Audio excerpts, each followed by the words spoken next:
steer this the other way?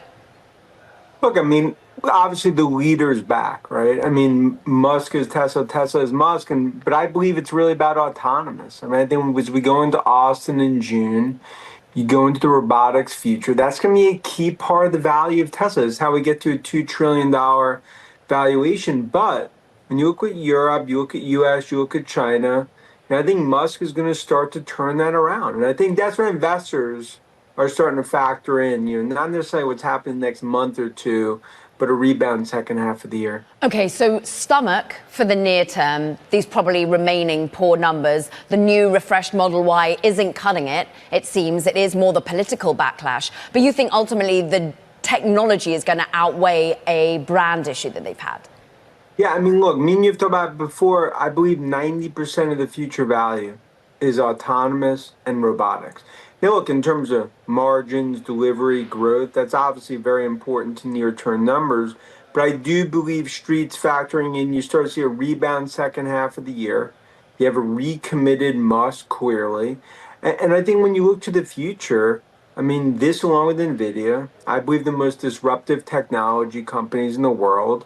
And then who's driving the software piece? Of course, it's Palantir. But why is Tesla clearly going to be such a leadership in autonomous when Waymo's already busy doing it? And there is a difference in the technology here, with Waymo going all in on LiDAR and a very different tactic coming from Elon Musk and Tesla.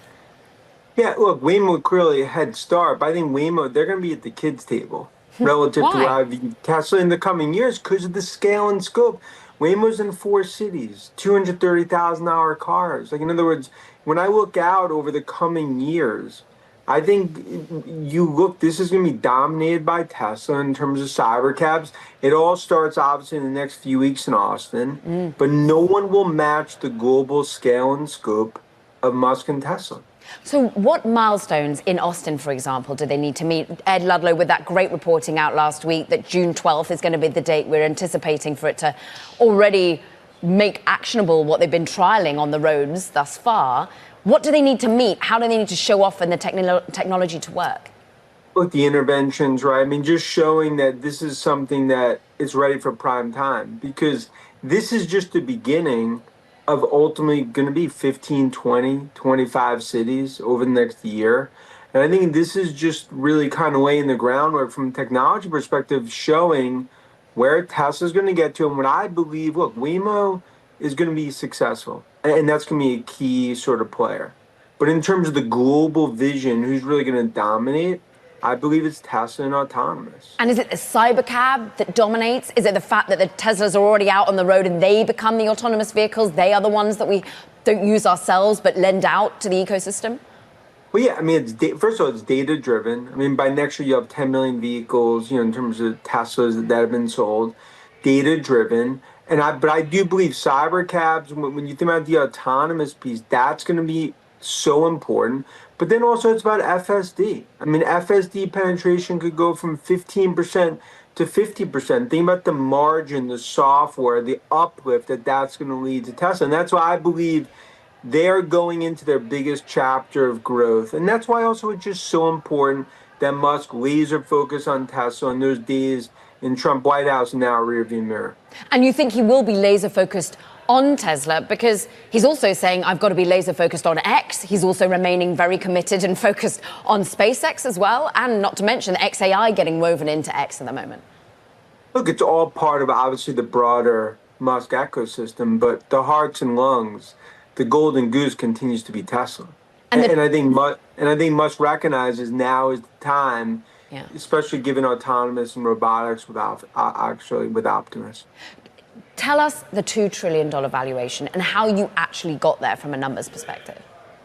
Look, when I look at autonomous, and you start to model out what could ultimately be 20% of vehicles being autonomous, you're essentially looking $3-4 earnings. Eventually, is going to be $13 to $15 earnings. So the whole math of the Tesla valuation is going to drastically change, and that's all about, I believe, from an AI perspective, one of probably the most undervalued pure plays in the market is Tesla. Now, of course, NVIDIA, Palantir, the hyperscalers, Microsoft, and others continue to be front and center. But, Tesla more and more is going to prove that when you, especially in the physical AI play in terms of autonomous and robotics, they're going to be front and center. At the moment, it's a $1 trillion market capitalization. How quickly does this $2 trillion become a reality? I think next 12 to 18 months. And I think It's going to double in that amount of time? That's our view. And I think it could be conservative relative to as this all plays out. Because I think, again, Musk and Tesla underestimated. Next week, probably, call it, late next week, when this actually, the vision starts, it's going to kick off, I think it's a golden age at Tesla. You are the highest price target, 500. Fubon securities below you, 470. But the price targets go all the way down to just, JP Morgan at 115. So what is it that others aren't getting here? Is it just the scale of the ambition? Is it the execution? What is it when you sit around the table with other analysts that they're like, no, Dan, and you're like, no, yes? Well, yeah, to that point, if you go back over the last 5, 7, 8 years, they've underestimated Tesla and Musk every time, right? So, many thought that the chance of them actually coming out with an EV was unrealistic. The chance of them scaling to over 1 million vehicles. And it was just again. I think they continue to view this as an automobile company. It's a disruptive technology player, one of the best in the world, along with NVIDIA and, of course, Palantir. Therefore, we're looking forward to the global story here. Does this have to be executed in the US? What about over in China at the moment, where we're just seeing the level of price competition and indeed the commitment that we're starting to see from BYD also into autonomous? Look, China's a key market. You're talking about over 40% of deliveries that come out of China to keep up from a supply perspective. But it's also why, too, it's important more and more Musk that he distance himself in terms of from Trump White House. Now start to play that 10% politician, 90% CEO, what we see from Apple. China's key. And I think we're going to continue to see now a rebound in China. And autonomous, Tesla's going to be a major player in that market along with BYD and others. And then let's talk robotics, because I'm hearing more and more about how robotics is going to be the next area of key growth. How quickly does the Optimus become the $2 trillion driver? And remember, we're not even really factoring that in. So it speaks to our view, like when you look at Optimus and as that plays out, robotics potentially could even be bigger than autonomous. And I think when it comes to physical AI, it's Tesla and NVIDIA that are leading that. And I think as that all this is going to get, in the next 12, 18, 24 months, it's the reality, right? The scale and scope is something that Tesla has a huge advantage of. And that's why I think Optimus is something that, again, I think investors, Wall Street, massively underestimating, but they will be proven wrong, I think, as this all plays out. How much is supply chain going to be a bottleneck here? Because we keep talking time and time again about the rare earth control that China has. The fact that Tesla is so present in China from a supply side perspective, is that a winning formula? Oh, you just nailed it. I think that's the key, right? Like having such a big presence.